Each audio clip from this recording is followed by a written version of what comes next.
This podcast may contain adult language, adult situations, spoilers, and some brief nudity, so parental guidance is suggested. We have such sights to show you. After about 5 minutes of this movie, you're gonna wish you had 10 beers. Human sacrifice, dogs and cats living together, mass hysteria. So, what would you little maniacs like to do first? Hi, I'm Chucky. Wanna play? Oh, well. La-di-da, la-di-da, la-la, yeah. Welcome back to the Cinema Recall Podcast. Hello and welcome to another episode of the Cinema Recall Podcast. I am the Vern. Thank you so much for watching, for listening, whatever you're doing. Greatly appreciate that very much. If you are a Patreon member, patreon.com/Cinema Recall Pod, this episode is going to feel very old because I originally released this back in August. We are going to be talking about the Florida Project for our Sean Baker September series. And I'm so happy right now to have with me a fellow Minnesotan. It is Nick Palodichuk. I can't believe it. You just told me this last name before we recorded. Nick from the St. Paul Filmcast. Nick, thank you so much. Please tell the listeners out there the correct way to say your last name. Well, first of all, thank you for having me on the show. It's been a long time coming. Thank you. I really appreciate it. I listen to the Cinema Recall every time. My name is Nick Palodichuk. I'm another member of the Minnesota Film Critics Association. You can find my show, the St. Paul Filmcast, anywhere you find podcasts. And I interview independent filmmakers from the Twin Cities area, screenwriters, cinematographers, actors, and writers. Pretty much of local right on here. And I have to ask you this, Nick. How did you get involved with interviewing those filmmakers and writers and whatnot from the Minnesota scene? It started with me doing a Comic-Con right next to fellow writer CJ Renner. We were doing a fall con here in Minnesota. And when I was talking about it with him, as you know, things get less busy. And I said, hey, I just do a show where I talk movies. And he goes, well, I just did a movie. And I was like, what? I did a movie called Gunn, Gunn. And I was like, that's great. I'll have you on, talk about that. And then got a couple other people that were affiliated with the project of Film Gunn. And from there, I've been just casually networking to the point where I've made my own movies.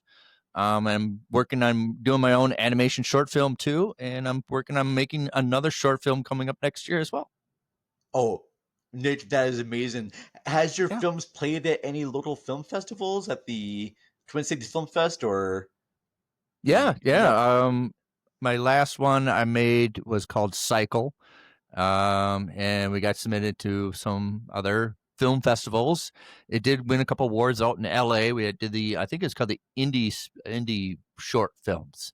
Okay. Got a bunch of accolades from there. And then, hopefully we get the animated short film done by next fall. We're looking to submit it into some film festivals by then. Oh, that's pretty cool. I hope we get to bring it to the Minneapolis St. Paul International Film Festival for their programs they have there. That would be very, very cool to see that. I really did not know that, you made films, Nick. This has been a really surprise for me. So I am in awe right now. And I'm surprised I've not seen any of your work, really. And I really would like to watch some of them later on. Oh, well, great. Yeah. Hopefully we'll get some more. There's one movie I made that will never see the light of day. It's kind of like you make your first pancake. You just make it, get rid of it, throw it in the garbage, and you start all over again. Sure. But I think if you look for you can find it's the short film's called Cycle, like bicycle without BI. I'm on IMDb. So if you just type my name IMDb, you can probably find the movie through there. It's also on YouTube as well. Very good. I'll make sure I post links to your IMDb page. Great. As well as do you have a YouTube channel? No, it went through my cinematographer. I can probably send you the link as well. Okay, send me that. I'd like to put that out for our listeners and watchers to check that out. Yeah. Very cool. Before we do get going on the topic we're going to be discussing about, the Florida Project, has there been any new movies and things that you watched that you want to recommend to our listeners? Oh, get out immediately and go see Weapons. Yes. Absolutely. I was. Yeah. Go ahead. Zach Krieger has kind of really cemented with him. He knows film. He knows horror films. And he's very much like Osgood Perkins. They got a certain style. They're going to stick with it, whether you like it or not. But he's definitely elevated. Zach Krieger's definitely elevated his craft from Barbarian. Even though I don't really, I really did enjoy Barbarian, but this is an elevation that's just fantastic. See, I liked Barbarian and how batshit crazy that movie got. Because right. I thought it was old. Yeah. He does like this genre switches in the movies, and I really had no idea that was from the director of Barbarian until after I saw Weapons and looked up the director. I'm like, oh, that makes more sense now. Yeah. Because Barbarian is like this very creepy horror film, and at the end of it, I'm like laughing out loud, like it's a laugh out loud comedy. I'm like, is that right? Was that his intention? But when you watch Weapons, that's clearly the intention that he's going for that, and I absolutely love it. I love the fact that. What? Oh no! I was just going to say with my with my written review, I established that Zach Krieger is just masterful at the steering, the stew, the building of the promissory note that there will be horror to come, and he delivers. Yeah, and he has this great knack of infusing a lot of comedic moments into it. Yep. And yes. It's a story where things get repeated and you get introduced to all these new characters, but you get to see new elements of the storyline that wasn't there before. And I thought it was great. I thought all the cast was really good. Julia Garner, Josh Brolin, and I forgot the name of the old lady. No, but it was perfect to cast Josh Brolin. He doesn't really do a lot of horror movies, but he does play a lot of diabolical people as well as kind of good people. So you put them in a horror movie, you don't know where he's going to go. Is he going to go diabolical? So yeah, it's kind of this whole, we don't know where it's coming from, but we know we're going to get the payoff eventually. Wonderful to put him in the movie. I will say this one more thing about Weapons before we move on. I think the marketing for this movie is really good. I like the fact that the trailers and TV spots don't give anything away.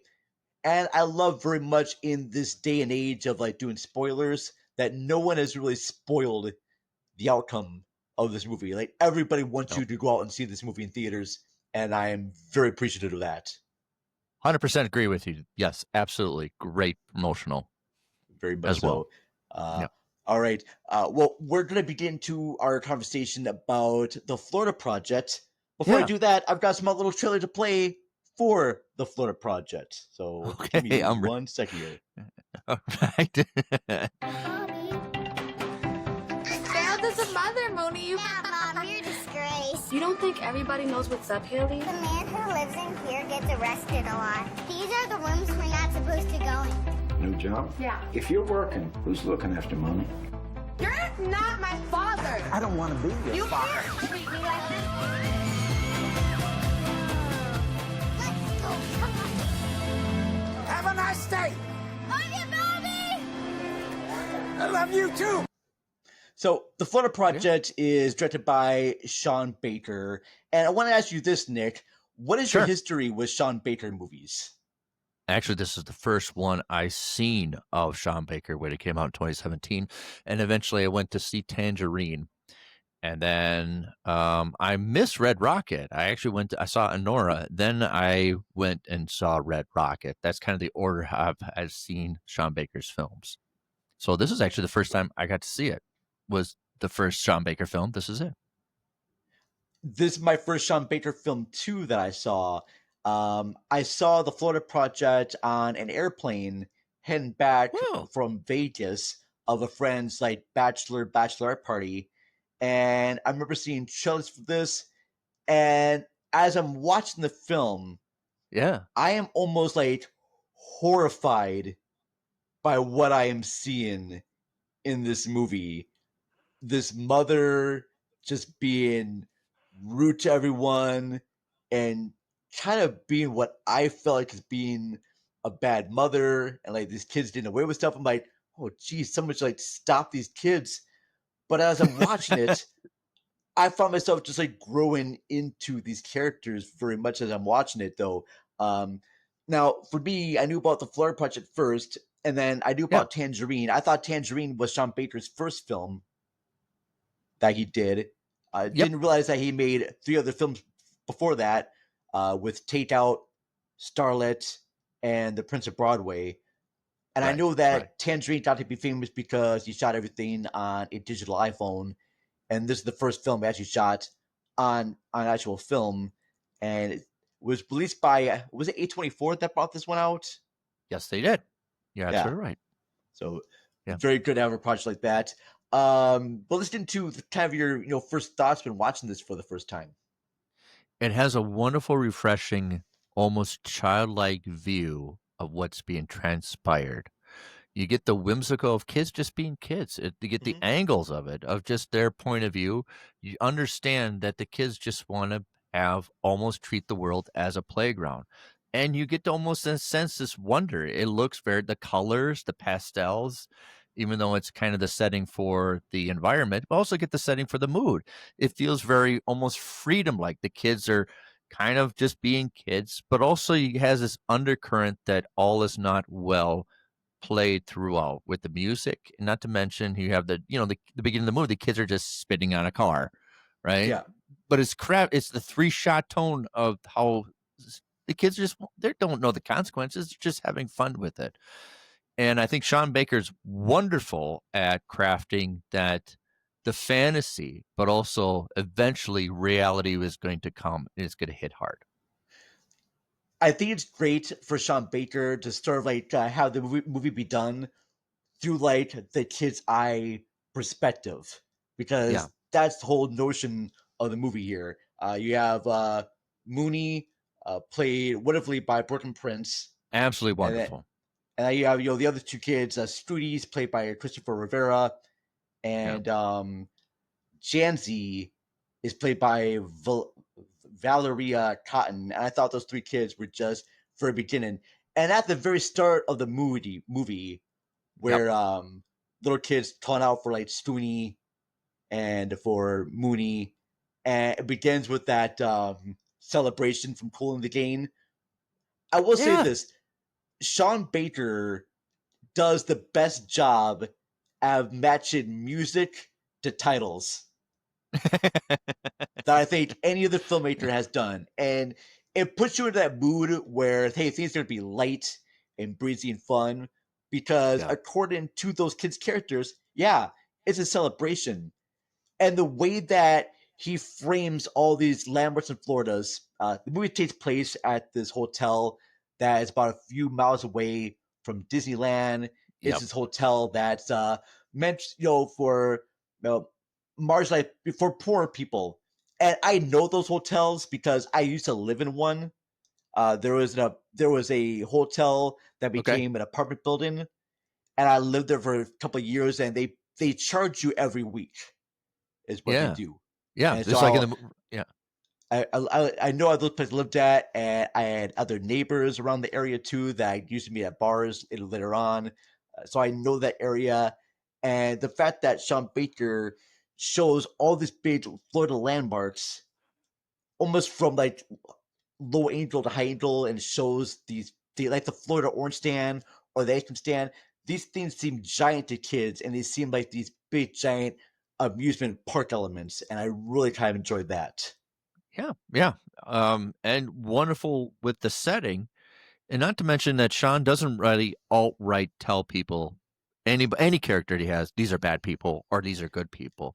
It's kind of a blend, and he lets the audience kind of fill in the blanks what your perception of these people are. There's great moments where the mom is actually a great mom. There's moments where you're like, oh my God, this kid should be taken away. Yeah, I mean, like, the mom, Haley, played, I think greatly here, by Bria Villette, Vinaite.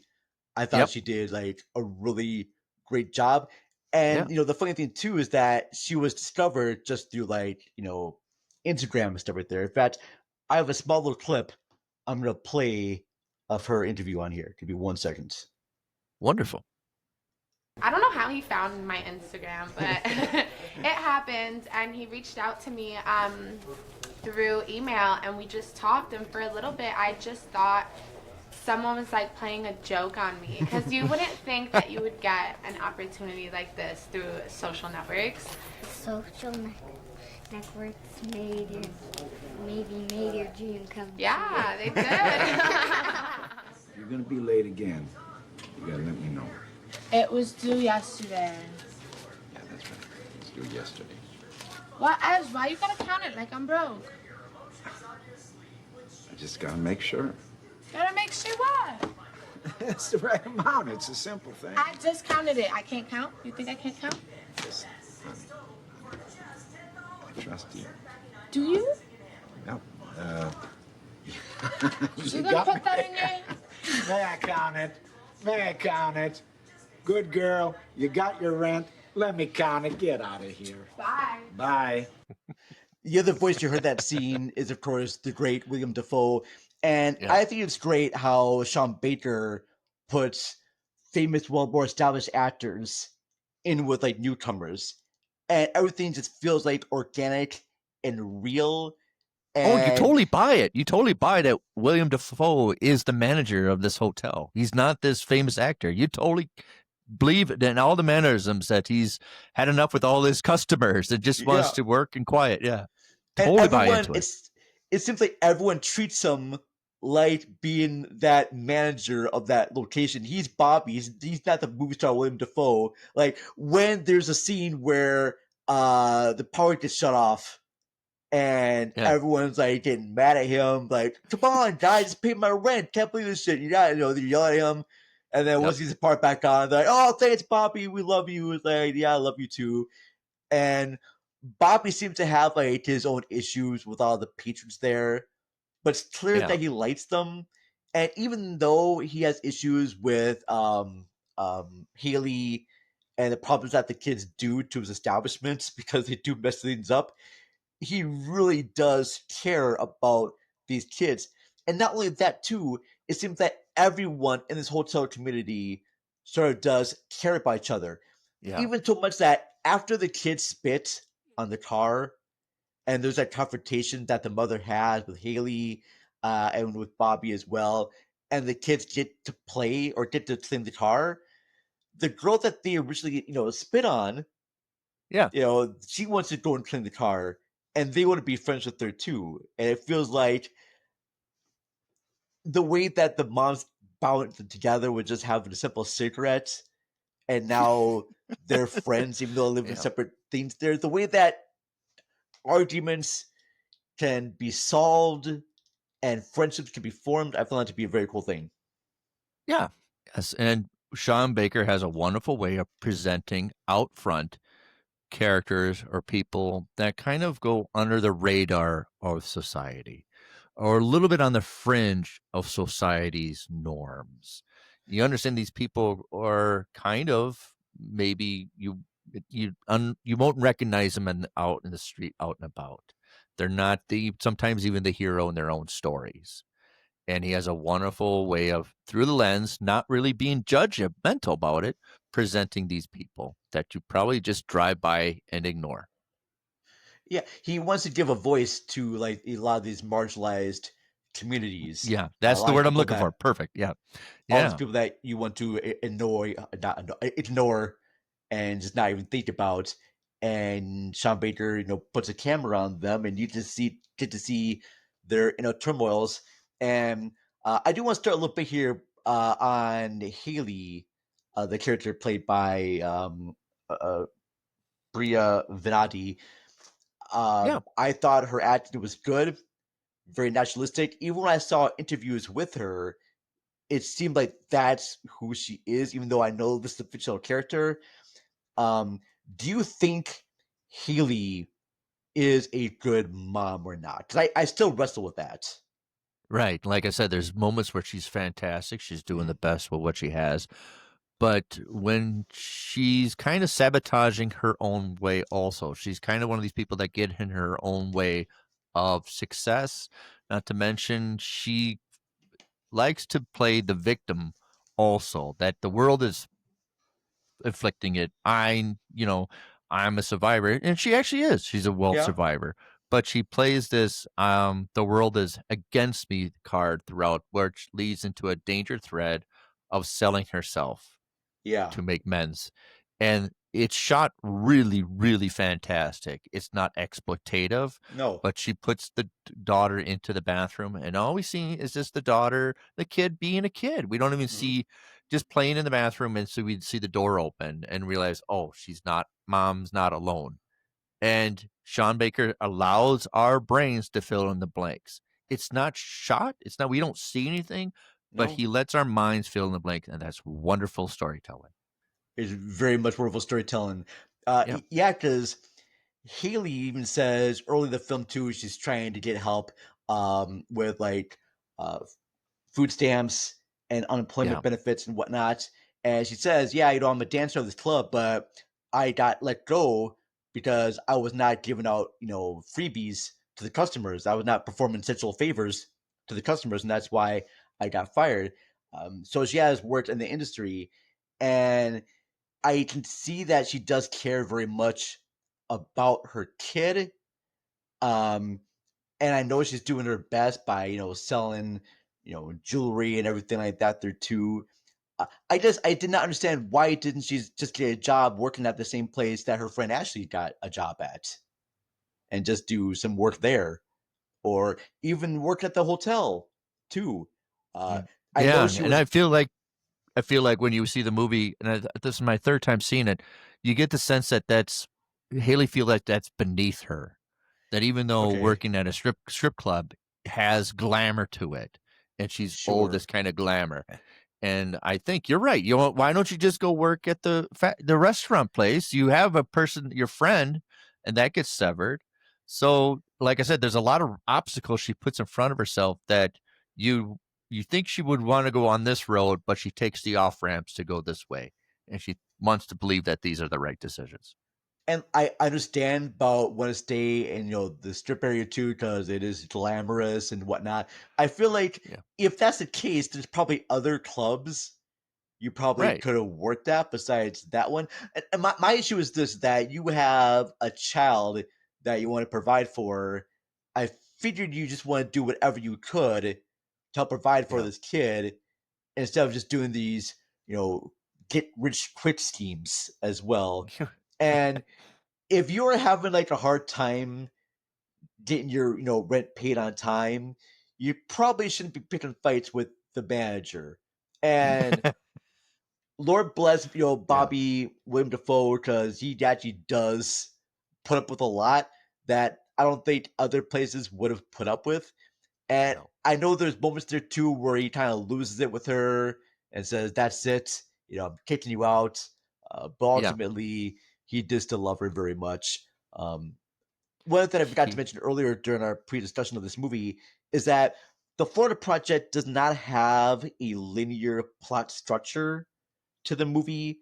There are just small, insightful incidents that happen throughout this movie, but there's no like big plot catalyst for this, which I do very much appreciate about this, as well as Sean Baker's other movies, is that he just lets you learn to understand these characters throughout their actions and whatnot. And I thought it would be a very cool thing for a storyteller, because most people when they watch this are going to be getting kind of annoyed because they want to see like who's the bad guy here, who's the good guy, and he kind of switches tones here. And with the Haley character, there are moments with their daughter I'm thinking, wow, this mom is just really great. All right.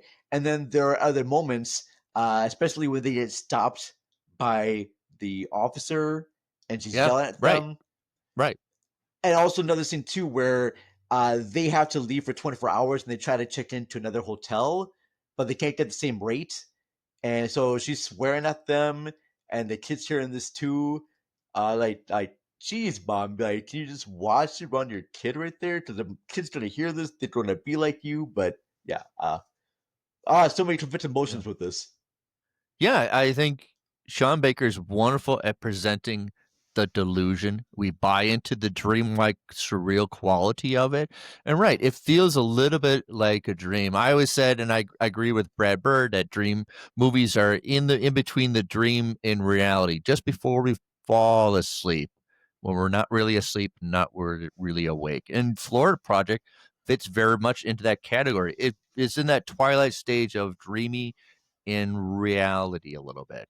And right, there's scenes that all of a sudden you cut and like, we just cut? What do we know on here?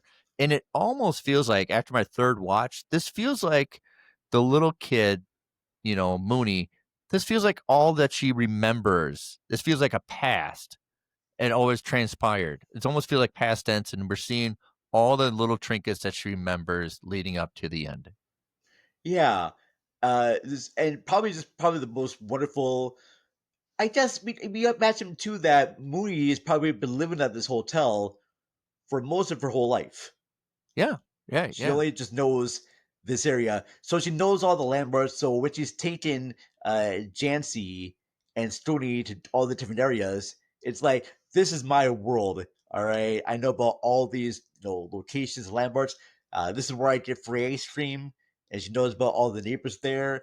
Yeah, and that's a very enduring scene about the ice cream, right? We just put on a sad face and somebody will get us money. I like that. I need ice cream because of my asthma, or doctors say to have ice cream. And I found all those three kids just to be absolutely adorable stuff right there. And the thing too is that a lot of them, this is like their first features, and I'm not quite sure if Sean Baker actually had a script or not, or just had them improv the whole time. I think there's probably all right. I think he's clever at keeping the freshness, the genuine. I don't know if there probably is a take 2 or a take 3 with this. I think he does a lot of this. All right, let's get it. Let's have kind of unrehearsed. Let's just see what happens in front, and let's go with it, and let's have a little more of a playness to it. And I think that very much transfers very well to the same kind of techniques he would use in Anora, that won Best Picture. Yes, very much so. Because it's got to be difficult to shoot kids, film kids, I should say. It's going to be taken out of context, I know. All right. Yeah. It's got to be difficult to film kids in scenes to make it seem like it's a natural thing instead of just being scripted. Because you can tell when kids are just reading dialogue versus just having a conversation. And I think that the kids were able to have a great conversation with each other. Yeah, this movie does not work unless you feel that these kids are actually in their own environment being themselves. And it does it marvelously, yes. I've got a small... Go ahead. And before I go, I put this down in my top 10 in 2017, and I actually put this as one of the sleeper surprise hits of 2017. And if you remember, it didn't get talked a lot, except for around certain small groups of film critics, as one of the best films. And it didn't get a lot of opportunity. It wasn't in theaters very long, especially in October. People don't really go in theaters in October.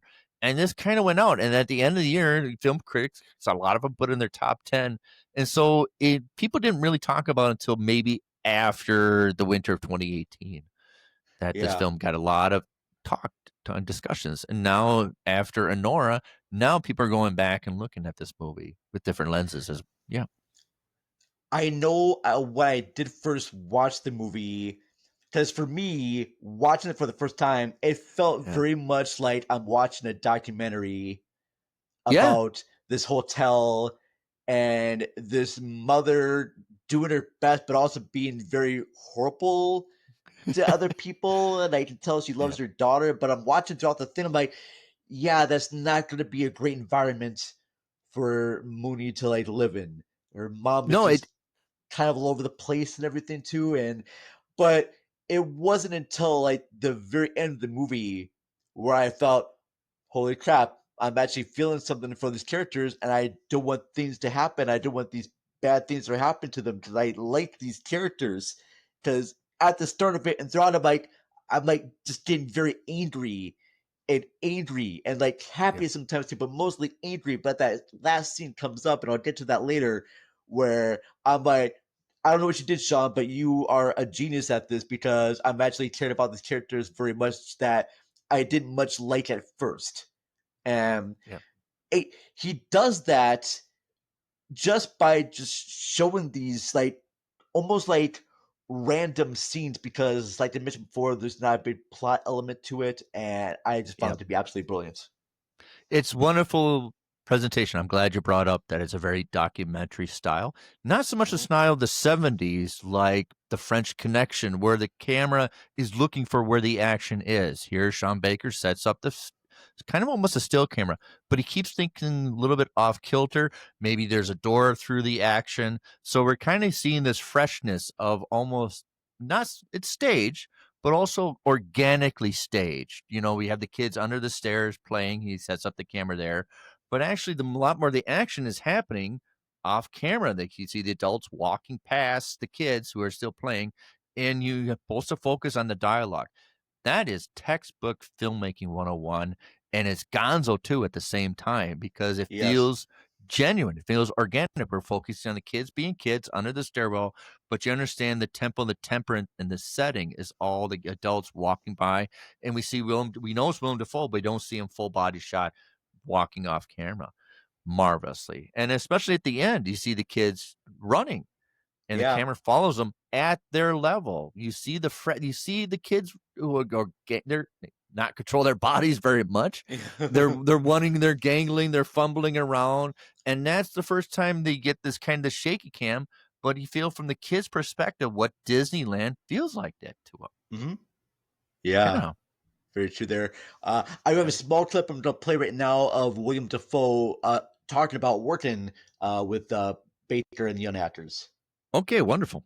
We're making a world, and we all bring different things to it, and my job is to fit into that world, and their job is to fit in that world, and we make it together, and Sean lays it out beautifully, and we had some real concrete elements to work with, a very specific place, a very beautiful script, and then of course also kind of looseness, where Sean likes to improvise and loosen things up and shoot things on the fly sometimes. So it was a great experience. And you know, when you get there and you're doing it, you don't think about who's a first timer or who isn't an actor and who is. You're doing things together, and I love that, because you lose a kind of self-consciousness and a kind of egotism that you know, sometimes everything around movies is steeped in. It's only second week of the summer and there's already been a dead fish in the pool. We were doing an experiment. We were trying to get it back alive. That wasn't my idea. And water balloons thrown at tourists. You can't fuck with tourists. They didn't tip us. Are you serious? No. Oh my God, this is unacceptable. I failed as a mother, Mooney. You've disgraced me. Halley? Yeah, Mom, you're a disgrace. Yeah, and I think that I'm not talking about just the kids too, who hold their own in scenes with a seasoned professional like William Dafoe. And I think William Dafoe has a great point there too, that, hey, you know, I like it. You know, we're all there to do the job of making these characters believable and whatnot. And I love very much that he says, it doesn't matter if I'm working with a seasoned professional or not, just as you're there to do a great job. And sometimes I think those unprofessionals are doing even a more better job than you would have a seasoned professional, because they can do like more improv better than a seasoned professional would. There's a scene where Willem Dafoe is trying to put a towel on the nudist woman in the pool. Yeah. And she's like, oh, you touched me. You touched my breast. I'm going to sue you now. And yes, and you don't really know the believability of it. I would believe it both ways. I believe it she's just making it up just to stop picking on me, or I would really believe that she actually did it. Either one would be plausible. Exactly. And like everyone, and I imagine that Dafoe is probably the only professional actor on the set of this movie. So yeah, just mentioned that I don't know if these characters in the hotel actually lived there? Because I know they shot this at the actual hotel. God, it that feels movie like it, takes doesn't place it? in. Yeah. So one of those actors all like background characters and whatnot. So yeah. Moving on here, let's talk about. Well, I'm going to save her for last. Let's talk about Bobby, William Dafoe. Now, Sure. do you have a favorite William Dafoe performance? Oh my God. What was the William Friedkin movie from 1985? That was fantastic. To Live and Die in L.A.? Oh God, yes. Yeah, he's the counterfeiter. Yeah. Yeah, fantastic. He's so babyface in that movie. But I owned a copy of it before Billy Friedkin passed away, and I now look like people are selling it. You can find it accessible, but that movie for a long time was inaccessible to find unless you had a physical copy. I love that movie. I really do. I think Criterion's now release of it. One of my favorites. I've got two. But the two off the top of my head is Shadow of the Vampire. Oh yes, great in that movie. Yeah. I also really liked him in a movie that came out before To Live and Die in L.A., and that's Streets of Fire. Oh my God, gosh, that's a long time, right? Yes. Yeah. With Michael Perry, Diane Lane, Rick Moranis. He plays the bad guy that kidnaps Diane Lane's character. Yeah. How did they not cite Willem Dafoe being Nosferatu, and then who was in Shadow of the Vampire? Yeah, I know, right? You should do like a little bit of. He is in Nosferatu last year. Yeah, that's right. He is. I just put. You should do like an Easter egg or something like. I know. But yeah, just he was also in that movie where he gets stuck in his apartment. Right, he was the robber. And I just wish I remember the name of that. Oh man, if the listeners can remember, yeah, he's a robber. They're going to steal some paintings, and then the security system blocks, and then it's all him, 100% him finding a way to get out, and he almost does it. Yeah. I also like him in he did a Mississippi Burning with Gene Hackman, the late Gene Hackman. Yeah. Yep. He was just a rising star in 1988. He wasn't really like a headliner name back then, but with Mississippi Burning, his stock rose after that. Marvelous. Kind of a book nerdish FBI agent. Yeah. And I think here doing a movie with like non-professionals, you think that he would have like this ego star mentality where he has to be the first one booked, or I'm not enough scenes right here, so I don't want to be in the movie. All right, I would have my budget be more if you don't put me in more scenes. All right, or they would have it be like, can we change the script so that I'm the main focus of this, that I'm the star, and the movie's done from my perspective? No, he's just very much a secondary character. I love it. He sells himself as he's another vessel to convey this wonderful story. Yeah. Even for some of that, because I know around this time, he done making the Spider-Man films. And so he has a big star. People know him from being in Marvel films, that he could have been like, if I'm going to be in this movie, you actually got to show more of me. And I'm glad he doesn't do that. He lets that both the other actors really shine in this. Even so much, though, that when he does scenes with other people, those other actors become the star of that scene. He does not overpower them. He just plays off of them very well, which I am just so thankful for an actor to do that. Yeah. If I can relay, last year my number one movie was Nosferatu. Mm-hmm. The year before that, my number one movie was Poor Things. Yeah, and he was in that. Yep. Yeah, and the year before that was Nightmare Alley. So apparently, if you want to be my number one favorite movie, you have to have Willem Dafoe in it. Yep. Doesn't matter where it is, just as long as he's in there somewhere. Right? Yeah. So for the last 3 years, my number one movies, Willem Dafoe has been the star in the movie. That's perfect right there. Yeah. And then moving on from William Dafoe, the great William Dafoe, I did want to talk really briefly about Brooklyn Prince, who plays Mooney. And Yes. young girl, I thought she was absolutely just great in there. I'm going to play just a small little clip with Sean Baker and Mooney talking about things from the Florida Project. So here we go. Here we go.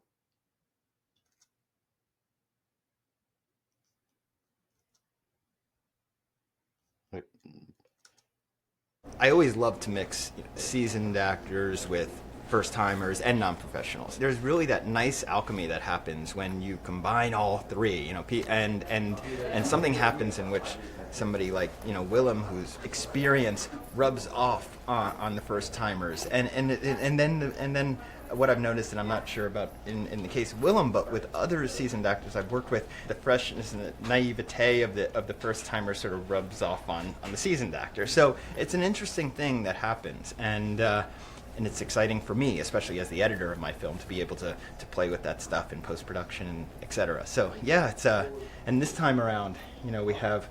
Brooklyn isn't exactly a first-time actor. She was in Dolphin Tale 2 and a lot of commercials. No, I wasn't in Dolphin Tale 2. Okay, you lied on your resume. That's why I hired you. To get a job, kiddo. I was in Robo-Dog 2. Oh. All right. Right now, I want to find Robo-Dog 2. All right. I'm going to imagine that Robo-Dog 2 is a secret sequel to like RoboCop 2. It's like time mixed in there somewhere between RoboCop 2 and RoboCop 3. There's RoboDog, which explains why RoboCop 3 is PG-13. Let's imagine somehow that's mixed in together there. But somebody, for the love of God, needs to make RoboCop versus Terminator. We need that movie really bad. Yeah, and then have RoboDog in there too. Yes, right? Just like Crypto or your RoboDog. Yeah, RoboDog. I absolutely love. Have you ever watched the behind the scenes footage of the Florida Project? There are some great outtake reels with Brooklynn Prince, and there's a great scene in the restaurant where she's like eating food, and she's like, "Oh, I wish my fork." You can eat your fork. That would be great. That was a line that Sean Baker wrote. But during the scene, he's like saying these lines to her. He's like, "All right, take a sip of orange juice and say ah," and she does. And then she's like, "Ah, I'm so full. I wish my belly was bigger. I wish I was like almost like I was pregnant, so I could eat more food to put in my belly." Some of those lines were like ad-libbed. And there was other scenes too where these would be written in the script, and she would go off the script, and it would just work brilliantly. And this way this young actor can convey, so many great emotions there. There is a sequence, and I decline to play the audio from it because every time I hear it, I break down, and that's the end scene that she plays. And they showed, and the behind the scenes footage, they showed them filming that scene for real, and that young woman just gets into that emotion better than I've seen a lot of actors get there, and your heart just kind of like breaks it, and it's like, oh, all right, that's it, you're gonna make me cry. And everyone on the set, when they're watching that sequence there, they're like tearing up as well too. So yeah, just brilliant thing. I hoping to see more from that young actor. I don't know if she's been any other things besides RoboDog 2 and the Florida Project, but I'm looking forward to more of her. Give me your thoughts on Brooklyn Prince there, Nick. It's a classic end scene if you can get that touching moment. And it's also the self-aware scene. And the characters are self-aware that it's not all paradise here. Yeah. And not to mention the adults haven't all figured, as kids, I thought the adults all have figured it out. We trust the adults. And it's that wonderful moment that the adults don't have it all figured out, but also the kid kind of point of view that would just flee You run away to where you want to go, which is the castle. And it has this very childlike view, but also ends perfectly because we know that's their pinnacle, but also know this is not going to be a happy ending for anybody involved. But you have this selling point that you think it's the fantasy. No matter how much you force it on it, the more you want that delusion to be real and tangible, that is just not going to come into fruition, no matter how old you are. When I think of that last scene, and yes, listeners and watchers, we're talking about a movie that came out in 2017. So if you haven't seen it, if you're listening this far and you listen to us because you like us and are watching us, you don't care about spoilers at all. And that's good. Because if you're listening this far and you're worried about spoilers, then you're in the wrong show. But I thank you very much for watching or listening. When Jancy does take her hand and she goes to, Disney World, Disneyland, the format switches, and I think we've gone from like 35 millimeter to like 16 handheld. Yep, there's a very the handheld shaky cam. The format changes very much there. Right away that is her fantasy, like you mentioned before, Nick. And I think I agree. It's a very great way of doing it that way because that Mooney is going to be taken away from her mom, and her mom is going to jail for soliciting sex, and child endangerment, child endangerment, all that stuff. But I think the scene with Disneyland also offers a little bit of hope because Haley is not going to go to jail for long. All right, she's not going to be like a lifetime. We hope not. In prison. If she's able to like stay calm and not yell at the judge and say swear words here and there, I think she could get off on a later sentence. Yeah, because she had that's another marker of Sean Baker's great storytelling, that we're able to fill in the blanks. About his character. We probably, I can just see it right now, her in court, just with her mouth, and her lawyer's like, just be quiet, just take your medicine. Yeah. I think even before things happen, like with social workers, there's a sequence where Haley's down in the laundromat, and I know she gives like weed to one of the other patrons there, and that girl like gives her a hug, saying that it's gonna be okay, it's gonna be okay. And this happens right before the things happen with all the social workers coming by, because we got to mention earlier that Haley got into an argument with her best friend Ashley because earlier in the film, Mooney and her friends go to this abandoned house. Yep. And they're playing around with it. And they light the fire. They put everything into a fireplace, and they lit it on fire, not knowing that the whole thing was going to explode. So the kids run away. They say, "Don't tell anyone." And then Spoony actually does tell her mom. And before, Ashley works at this restaurant. She's able to give the kids free food.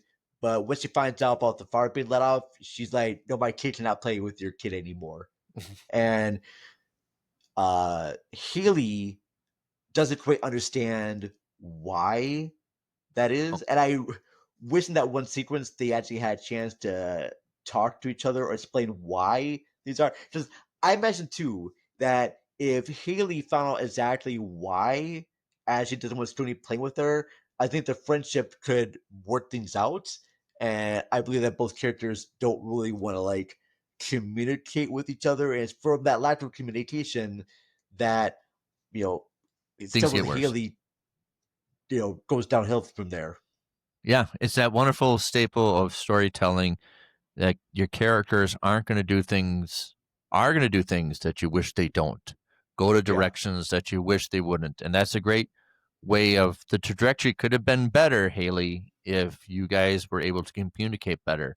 But it's that wonderful storytelling that it's another staple, it's another marker of it could have been fixed here, and it doesn't. Exactly.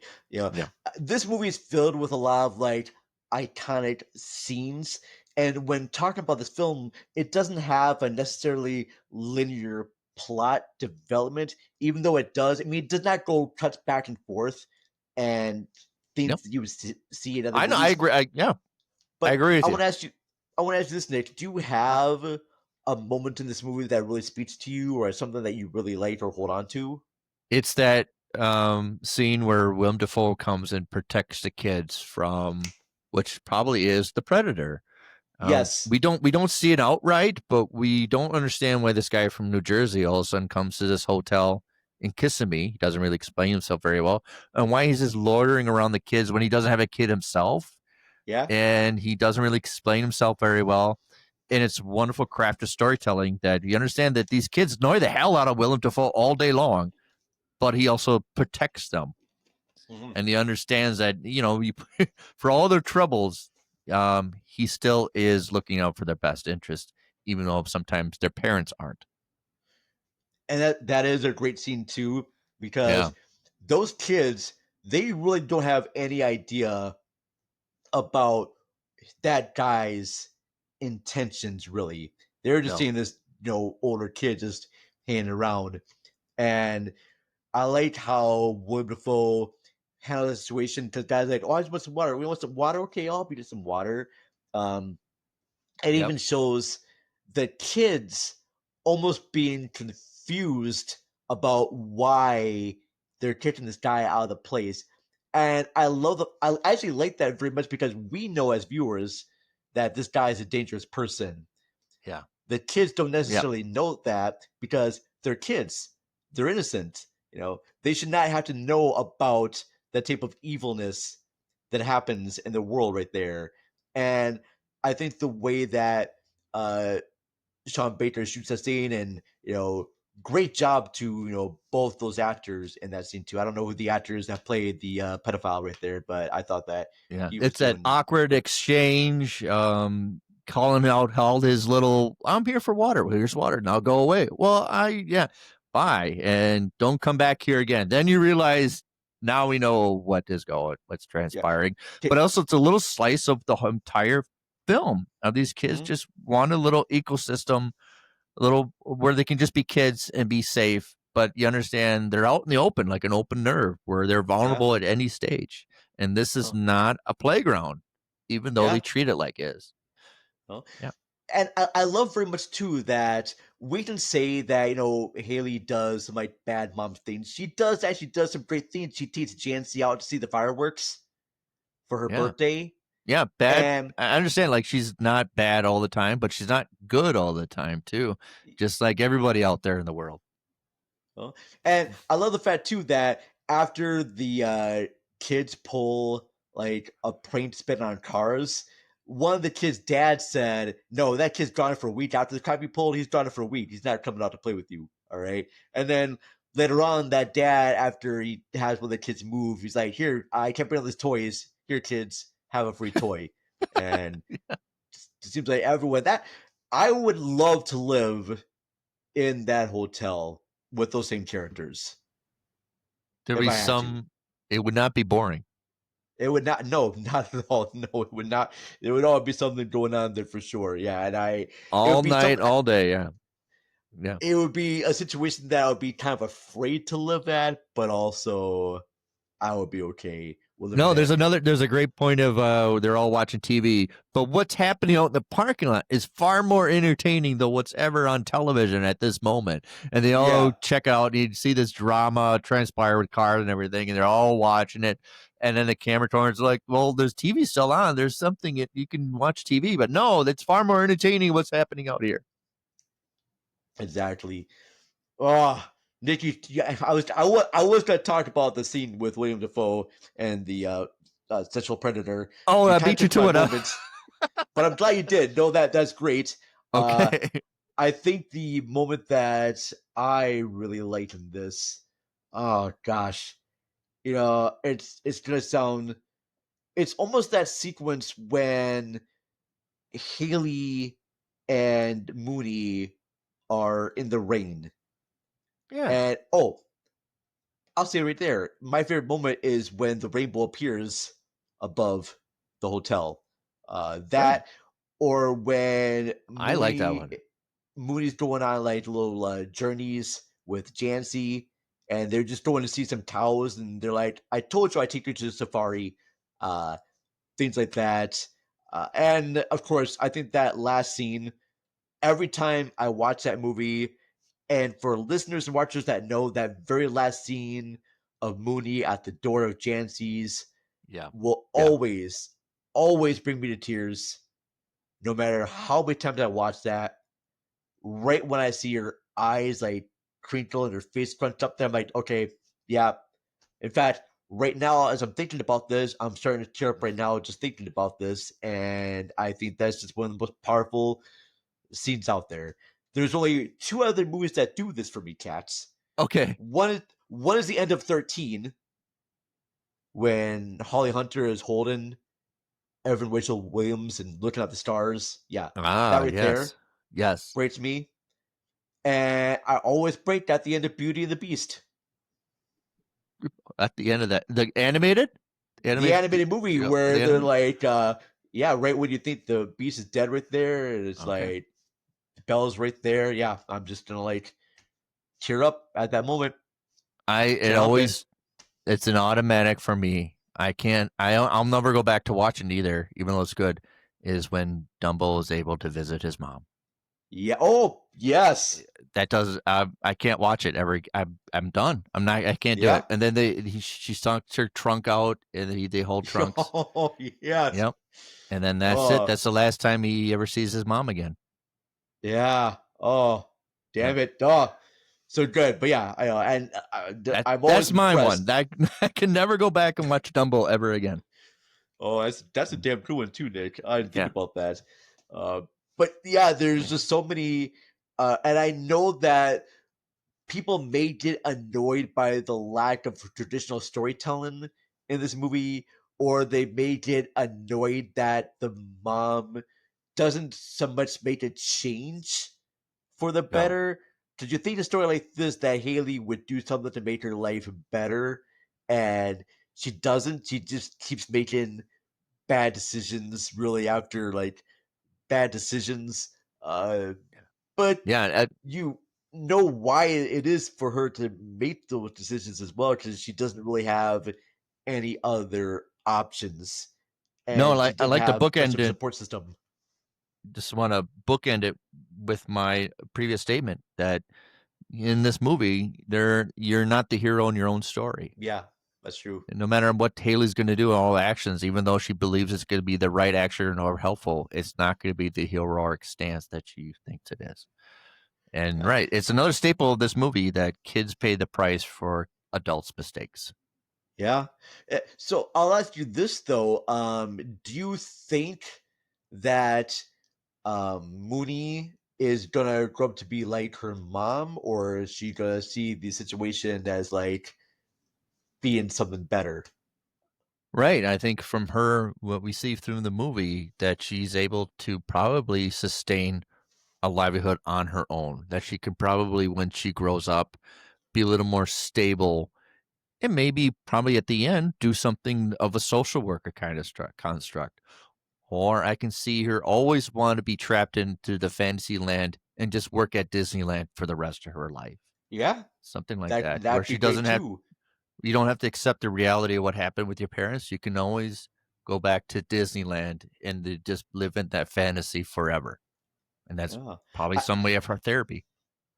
Probably so. I do think after the situation, I think Haley will be better, because even after she attacks her friend, because near the end of the movie, she's trying to reconnect with her friend, and her friend's like, "Hey, I know you've been selling yourself, because here's pictures of you," and Haley's like, "That's not me," and that's just like, "If I know that you're hoarding yourself in front of my kid, I'll hurt you." And after Haley does beat up her friend very badly, she goes to the bathroom and throws up, and she feels very bad about what she does. And even though the social workers are there, even though she fights them and tries to say, "Hey, you know what? This is not part of me," she's trying to defend her actions. She knows very well that she got caught. And I think this situation is almost a sort of like wake-up call that Haley needs, to maybe change things around and maybe be a much more better person. Sometimes you have to sink down to the lowest you can be before being the best you can be. So I like to think that she'll become even a much more better mom because of what happened. And I did the reason why she did what she did because she wants to provide the best for her kids. And sometimes if you are a parent and you don't have the means to make money the traditional ways, you're gonna just do whatever it takes to make the money that you can. And I like to think that things will change for her at the end. I think so too. I think we get a little bit of glimpse that there's a little bit of hope of change your trajectory of your story. Right. I think we have a little bit of it. Yeah. Yeah. This has been great. Yeah. Well, I mean, that's all I gotta say about the Florida Project. Before we do go, I asked your guests just to give a quick score and a little bit of review about how you would recommend this film to other people. All right. So I'll just go by my 2017.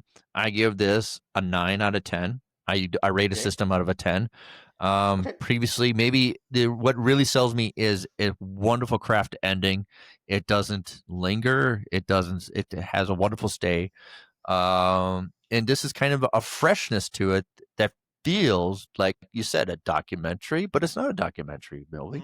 And it has that wonderful movie flow to it. It's not a linear story, but it has that dream-like sense of snapshots of things that kids can retain in their minds, of the rainbows, of playing under the stairwell, of the night interactions, of just the risky behavior of going out and then in buildings or playing at the pool. So there's all these little snapshots that feel very childlike, and not to mention the point of view of the story of the adults are not always have figured everything out, and the kids always pay the price for adults' mistakes as well.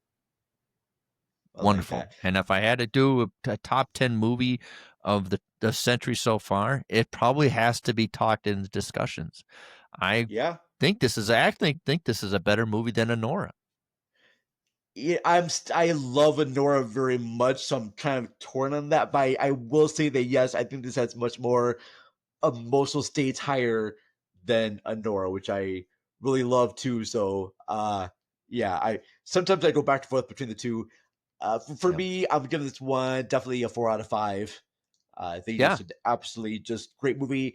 It's sort of like how the Little Rascals were to the Depression area. These kids are sort of to the whole recession area that happened in the late 2000s. I love that analogy. Yeah, it totally is. Right.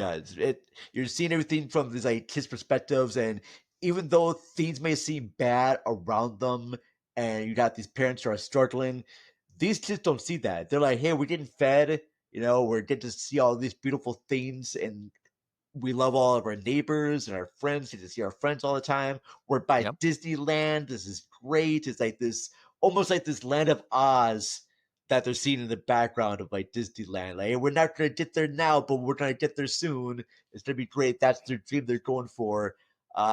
It's paced very well. All the characters in this feel like real people. It's a movie that I do watch at least once a year because I just like. Oh, really? Okay. More into it though. Just brilliantly job done there. So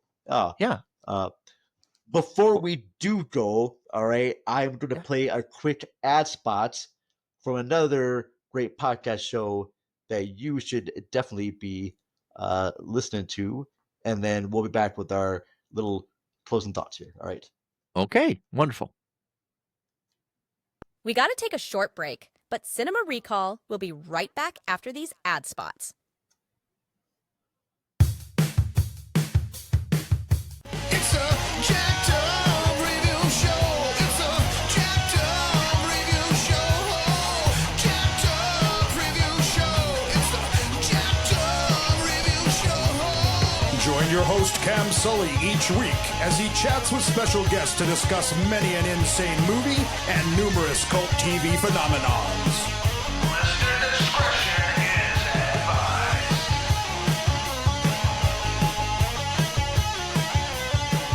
It's a jacked up review show. It's a jacked up review show. Jacked up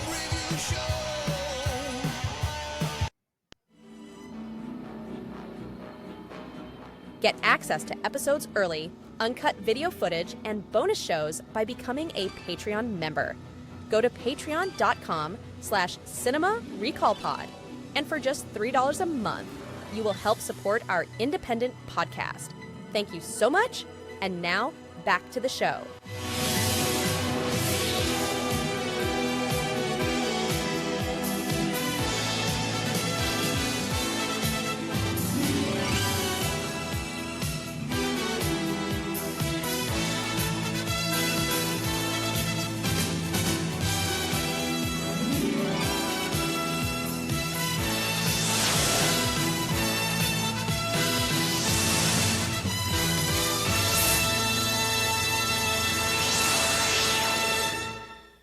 Welcome back, everyone, to the Cinema Recall podcast. Nick, what's coming up new at the St. Paul Filmcast? Okay, so we have a couple of our guests coming up. We have independent filmmaker Alex Rumsey. She's coming on in a couple in September. She just directed her first short film. We're going to talk about that a little bit. We're going to have my artist friend Paige is going to come on. And also, I do have a co-host. Her name is Kay Duchowski. She comes in and co-hosts with me. She just completed a documentary called 1 in 8 about breast cancer, and they had the promotion over at Hopkins Theater in August. I don't know where it's going to go after it. If you want to look for the documentary, it's called 1 in 8. And a wonderful co-directed by my co-host Kay Duchowski. Oh, very cool. Please tell us, where is the best place to try and find you if we want to listen to the St. Paul Filmcast? Oh, Spotify, like everybody else, right? Spotify, and our distributor is Podbean. You can find us there. Yeah. Also, you can find my written film reviews under St. Paul Filmcast Reviews. St. Paul Filmcast Reviews. All right. Yes. Very cool. I'll be sure I'll post links to all of those and our show notes. Oh, I greatly appreciate it. Does go live right there. Very cool. As for Cinema Recall, I know that I've got planned recorded episodes to do one with Izzy from That's Bodacious Dude talking about the film Anora. That's going to be coming out soon. I'm also doing a whole new podcast show over at Rabbit Hole Podcast called The Rotten Truth, where me and guest host Danny Roberts talk about films that got low ratings on Rotten Tomatoes to find out if they're good or bad or whatnot. I know our episode on Psycho 98 is available there. Again, rabbitholepodcast.com. So go ahead and check that out. If you are, like I said before, if you're a Patreon member, you're going to get episodes earlier and advanced than a lot of the shows. So check that out. That's why you did this episode earlier on there than you would other places. And right now, I have to give a quick shout out to all of our wonderful Patreon members because you all give us money, and I really appreciate that very much. So no special order here. Our special thanks right now to Jeanette Miller over on the Twitter sphere at ATH Jeanette. She did a lot of voice work for us for our Night of the Living Dead and our Reservoir Dogs audio drama. Great lady there.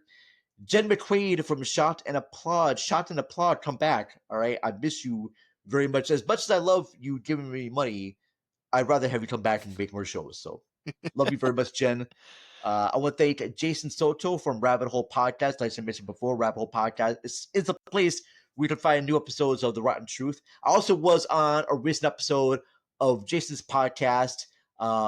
That's the Bombio, Hella Rad Movies of the 90s, talking about the film Twister.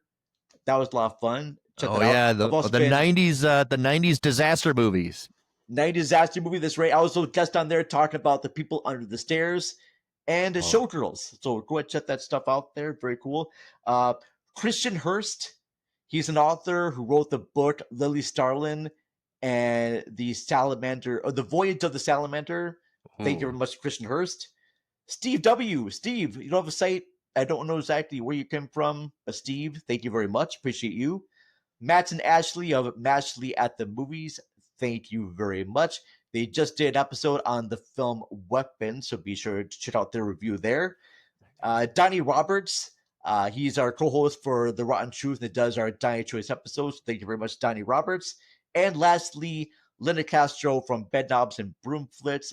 Thank you very much, Linda Castro. Clever. If you want to be like these awesome people, like I said before, patreon.com/cinemaricopod. If you cannot commit to a monthly membership, we also have a buy me a coffee, buymeacoffee.com/cinemaricopod.